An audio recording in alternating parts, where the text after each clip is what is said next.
I get a seat tonight. I've never had a seat before. This is so much nicer. Does anyone here have trouble sleeping? Like, we all probably should, given the state of the world. So, we're lying in bed, and she's tired, she says. Really, this time, it's not some sort of excuse. And I'm like, don't worry, man, it's fine, I'm knackered too. And so we both say goodnight and turn our backs to the blues. And she's trying to sleep just the same as me, where we lie close, just cheek to cheek. And we hope that lying under covers where we smother ourselves will help. And really, I'm just worried about whether or not my breath smells. And so I keep my mouth closed and I breathe through my nose. And while neither of us spoke, I saw the fire from the smoke that was easing from her deep breathing and the fact that I noticed it. I'm not sleeping. See, while I'm trying to lie there still and calm with her stuck under my arm, still I can't. And as the greys turn to white, I realize again that I'll be spending the rest of the night trying to fight the voices that keep our minds alive, but it's all right because we've been here before, and so ignore.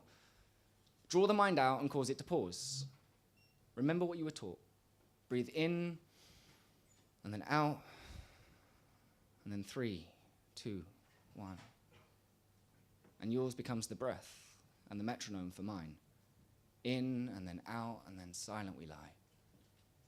And it is silent. Until it's broken, admittedly silently by me, and fuck, it's 3:30, and I'm sitting here thinking of things I'll never achieve, and all the things I'll never be, and what love is, and what that means, and loneliness, and holiness, and I try and suppress this urge to shout and focus instead on breathing out, and in, and out, and in, and stop. But now I can hear the clock. And it's getting louder, and while drowsy, my mind has found me hiding under blankets. And in the blankness that it thrives, it turns and dives, and suddenly I'm falling through memories where my mind is reveling in ebony. It's making me remember things I've never seen, but which I heard on the breeze. What did you say? And it's always just anxieties, but it's hard to fight on nights like these, and that's not really what I mean. I'm trying to get across this sense of reckless abandon with which our minds land on anything they can when we're lying there trying not to try to sleep, because that's a fucking paradox. Anyway, that night, I look at my phone and it's 4:48, and so I say, babe, are you awake? Just in case. Okay, we get up and we get out, breathing through the bed sheets, trying to leave her sleeping, but she's awake already and mumbling feebly, what the fuck are you doing? Well, I'm just trying to get on my clothes. I'm just going, I say, downstairs to think. And now I'm sitting by the kitchen sink in the morning after the night. As the blood pools in rings around my eyes, I'm just desperately checking Facebook for attention, trying to make my mind forget me rather than leave me in the cold light of a dawn that I never wanted to see, but at least in this moment of checking, it is just me, and not this barrage of constant insecurities. Because when it is, I have to hold my head in my hands to try and stop that tinnitus of drowned mistakes and cover my eyes. My thumbs start to shake as I focus on not focusing, but breathing in and out, and in and out, and in. This never worked, and in.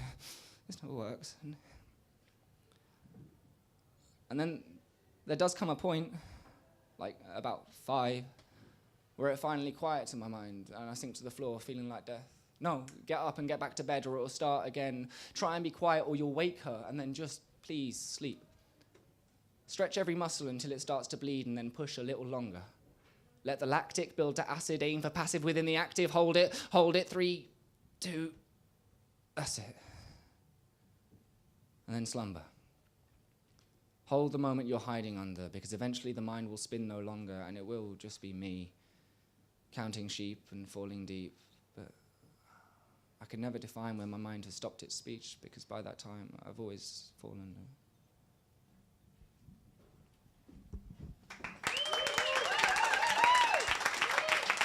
Thank you.